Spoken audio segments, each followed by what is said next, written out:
పశ్చిమ మహారాష్ట్ర పద్మశాలి సమావేశానికి అధ్యక్షత వహిస్తున్నటువంటి మహేష్ కోటే గారికి, ముఖ్య అతిథులుగా వచ్చినటువంటి షిండే గారికి, పరిణెత్తి తాయి గారికి, మా అఖిల భారత పద్మశాలి సంఘం అధ్యక్షులు పందగట్ల స్వామి గారికి, గౌరవ అధ్యక్షులు శ్రీధర్ సుపూర్ గారికి, మా రాజకీయ విభాగం బోళ్ళ శివ గారికి, మన వేములు వారికి, ఈ వేదిక మీద ఉన్న పెద్దలందరికీ, మరి వచ్చిన కుల బాంధవులకు, ముఖ్యంగా మహిళా మండలందరికీ పేరు పేరున నా నమస్కారాలు. జై మార్కండేయ. ఒకసారి గట్టిగా రండి. జై మార్కండేయ, జై మార్కండేయ,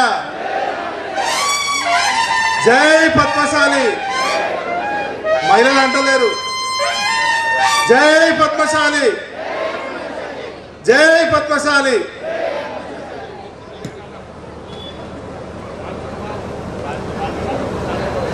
राजकुमार नागुलवार नागपुर से आए, उनको स्टेज पे आने के लिए कह रहे हैं.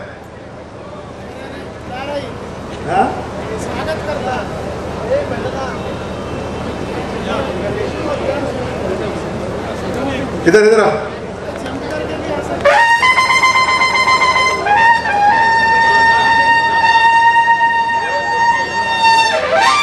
बोला ना. राजू नागुरवाल जी हे नागपूर महानगरपालिकेचे माजी स्थायी समितीचे सभापती होते.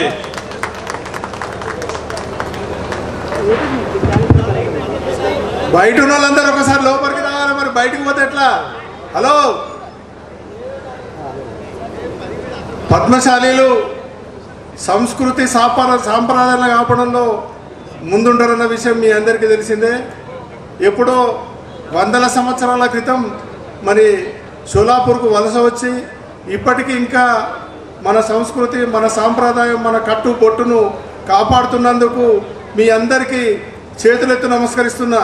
ఎందుకంటే ఏదన్నా దేశం, వేరే దేశం పోయినా, వేరే రాష్ట్రం పోయినా అక్కడి ఆచార వ్యవహారాలను పాటించడంలో ముందుంటారు. కానీ మన పద్మశాలీలు ఎక్కడికి ఎగినా కూడా మన సాంప్రదాయాన్ని, మన మార్కండేయుని కాపాడుకోవడంలో ముందుంటారు. కాబట్టి మీకు మరొకసారి ప్రత్యేకంగా ధన్యవాదాలు తెలియజేస్తూ, మరి ముఖ్యంగా పెద్దలు ఇందాక మన వృత్తి గురించి, మన టెక్స్టైల్ పరిశ్రమ గురించి, మన బాధ్యతలు, మన బరువుల గురించి చెప్పడం జరిగింది. మరి ముఖ్యంగా ఏదైతే షోలాపూర్లో ఎక్కువ బీడీ కార్మికులు, నేత కార్మికులు ఉన్న విషయం మనందరికీ తెలిసిందే. మరి మనందరం మన హక్కుల గురించి, మనకు కావాల్సిన అవసరం గురించి వేరే వాళ్ళ ముందు చేతులు దాచి అడుక్కోవాల్సిన పరిస్థితి ఉన్నదన్నది వాస్తవమా కాదా మీరు ఒకసారి ఆలోచించాలి. ఈరోజు వేరే వాళ్ళు మన ముందు లీడర్గిరి చేస్తూ మనం వాళ్లకు సలాంలు కొట్టు తిరుగుతున్నామంటే దీనికి ముఖ్య కారణం ఏంటిది ఒకసారి ఆలోచించాలి. మరి మేము అడిగినప్పుడు పెద్దలు మన షోలాపూర్లో దరిదాపుగా 3 నియోజకవర్గాల్లో 4.5 లక్షల మంది ఉన్నారని చెప్తున్నారు. 4.5 లక్షల మంది ఉంటే ముగ్గురు కూడా శాసనసభ్యులు మనోళ్ళే ఉండాలి, ఎంపీ కూడా మనవారే ఉండాలి. కానీ దానికి భిన్నంగా మన పరిస్థితి ఏమున్నదంటే, మనం ఏ విధంగానైతే వ్యవహారం చేయడంలో కానీ, కూలి పని చేయడంలో కానీ అనుకోగా పనిచేసి, అనుకోగా ఉండి, మంచిగా పనిచేసి కూలి తీసుకునే పరిస్థితుల్లో ఇంకున్నాం. ఇంకా దాని నుంచి ఇంకా ముందుకు రాలేదని మనకు విదితం అవుతుంది. కాబట్టి మీరు దయచేసి రాబోయే రోజుల్లో ఖచ్చితంగా అందరూ సంఘటితమై మరి మన వాళ్ళు ఎవరు నిలబడ్డా గెలిపించి, ఓటేసి గెలిపించి శాసనసభలో కూర్చుని పెడితేనే మనకు రేపు రాబోయే రోజుల్లో అన్ని సమకూరుస్తాయని ఈ సభాముఖంగా తెలియజేసుకుంటున్నా.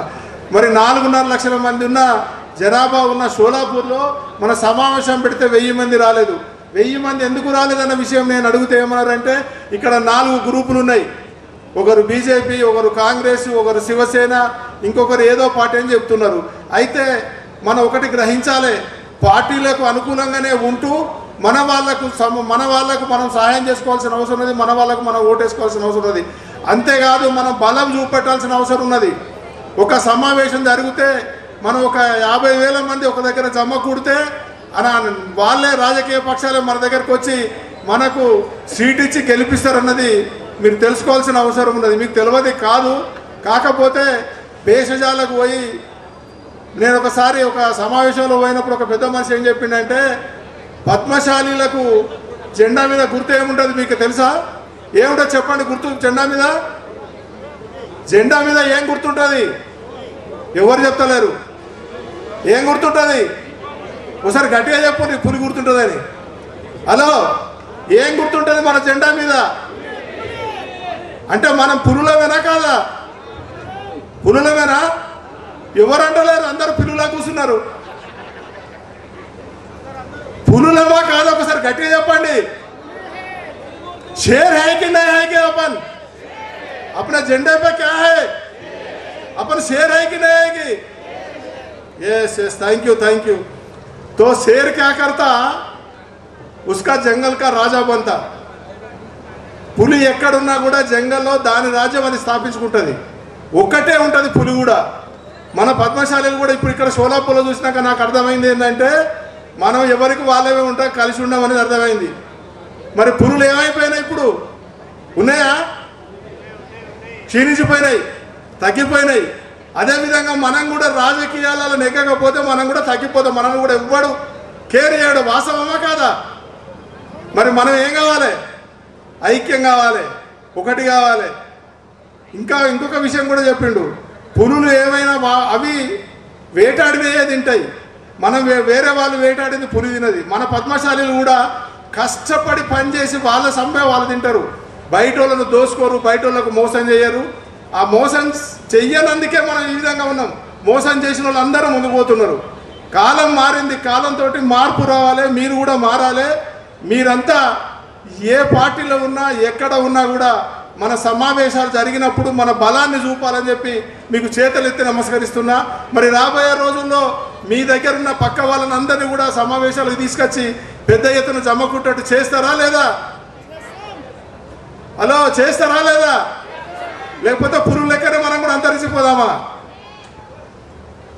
ముఖ్యంగా మరి ఇక్కడ ఏదైతే బీడీ కార్మికులు, నేత కార్మికులు వాళ్ళ హక్కుల గురించి చాలా సమయం నుంచి పోరాడుతూనే ఉన్నారు. అయినప్పటికీ సాధించుకోవడంలో మనం వెనుకబడ్డాం. ఇప్పుడు మా తెలంగాణలో బీడీ కార్మికులకు దరిదాపుగా 45,000 మందికి ప్రతి నెల 2,000 రూపాయల చొప్పున పెన్షన్ ఇస్తారు. ఇక్కడ ఇస్తున్నారా పెన్షన్? ఇక్కడ పెన్షన్ ఇస్తున్నారా బీడీ కార్మికులకు? మరి రేపు బీడీ కార్మికులకు పెన్షన్ కావాలని మనం కొట్లాడాలా లేదా? రేపు మహేష్ కోటే గారికి టికెట్ వస్తే ఓటేసి గెలిపించండి, మీ బీడీ కార్మికులకు పెన్షన్ ఇప్పిస్తాడు. దీనికి సిద్ధమా లేదా? హలో, అర్థమైందా? మహేష్ కోటే గారికి కానీ ఇంకే పద్మశాలికి టికెట్ వచ్చినా మీరు గెలిపిస్తే ఖచ్చితంగా శాసనసభ కొట్లాడి మీకు పెన్షన్ ఇప్పించే బాధ్యత వాళ్ళది. వాళ్ళతో పాటు మేముండి కూడా ఇప్పిస్తామని చెప్పి తెలియజేసుకుంటున్నా. కాబట్టి మన పద్మశాలిని గెలిపిండి. అదేవిధంగా నేత కార్మికులు వస్త్ర వ్యాపారం గురించి మరి పథకాల గురించి చెప్తున్నారు. మేము కూడా చాలా సంవత్సరాలు తిరుగుతున్నాం. టఫ్ స్కీము అది ఇది అని అన్నీ చెప్తూ తిరుగుతున్నారు. కానీ మన వాళ్ళు ముందుకు ఎందుకు పోతలేరు? ఎందుకు పోతలేరంటే మనం వ్యాపారం చేయడంలో వెనుకబడ్డాం. అయితే మీకు తెలిసే ఉంటుంది, ఎస్సీ ఎస్టీలకు ఏదైనా వ్యాపారం చేస్తే 50% రిజర్వేషన్ ఇస్తారు.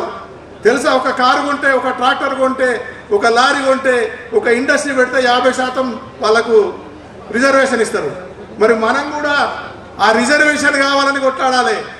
రిజర్వేషన్ అంటే పరిశ్రమల రిజర్వేషన్ కాదు, 50% సబ్సిడీ మనకు కూడా ఇవ్వాలి. మనం ఏదైనా లారీ కొంటే, ఏదైనా ఆటో కొంటే, ఏదైనా హోటల్ పెడితే ఎస్సీ ఎస్టీలకు ఏ విధంగా ఇచ్చిండ్రో అదే విధంగా మనకి ఇవ్వాలని చెప్పి డిమాండ్ చేయాలి.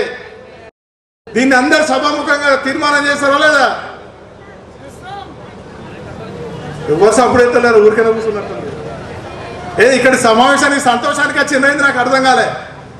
మనం సమావేశంలో కూర్చున్నామంటే కొన్ని తీర్మానాలు చేసి మన రాజకీయ పక్షాలను డిమాండ్ చేయాల్సిన అవసరం ఉన్నది.